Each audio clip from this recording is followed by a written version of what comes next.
Hi అండి, అందరికీ నమస్కారం. Welcome to my channel. ఈ వీడియోలో ఇప్పుడే అందిన వార్త అండి. బడ్జెట్ 2024-2025 ఉద్యోగ పెన్షనర్లకు శుభవార్త అండి. 18 నెలల డిఏ అరియర్స్.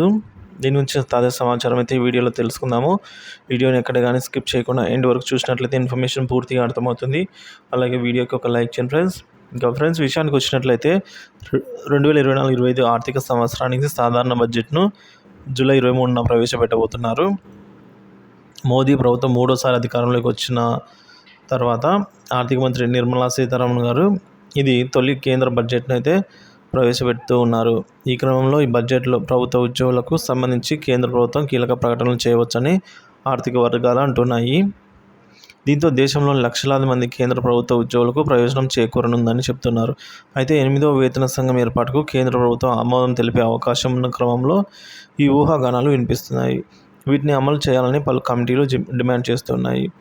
సో దీనివల్ల 1 కోటి మందికి ఉద్యోగ మరియు విశ్రాంత ఉద్యోగులకు లబ్ధి అయితే చేకూరనుందండి.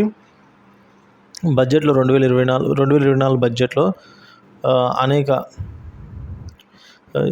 అనేక మంది సిబ్బంది కమిటీలు కోరుకుంటున్నది ఏంటంటే 8వ వేతన సంఘం ఏర్పాటండి. సో కేంద్ర ఉద్యోగుల జీతము, అలవెన్స్లు, పెన్షన్తో సహా అనేక ప్రయోజనాల గురించి సవరించాలని కేంద్ర ప్రభుత్వానికి సిఫార్సు చేస్తూ ఉన్నాయి.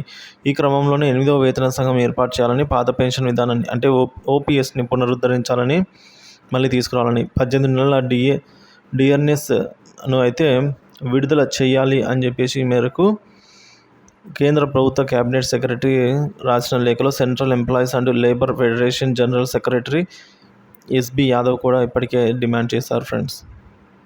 సో మొత్తానికి చూసినట్లయితే 18 నెలల డిఆర్ బకాయిలు ఏవైతే ఉన్నాయో వాటిని అయితే వెంటనే చెల్లించాలి అని అయితే కోరడం జరిగింది. సో ఇప్పటికే 7వ వేతన సంఘము ప్రతి 10 సంవత్సరాలకు కేంద్ర ప్రభుత్వం ఉద్యోగ పెన్షనర్లకు జీతాలు మరియు పెన్షన్లు, భత్యాలు అన్ని రకాల ప్రయోజనాలను సమీక్షిస్తుందండి. ఆ క్రమంలోనే పే కమిషన్ అయితే ఏర్పాటు చేస్తుంది. వేతన సంఘం ఉద్యోగుల సమీక్ష నివేదికను ప్రభుత్వానికి సమర్పిస్తుంది. ఆ తర్వాత పే కమిషన్ అమలు చేయబడుతుంది.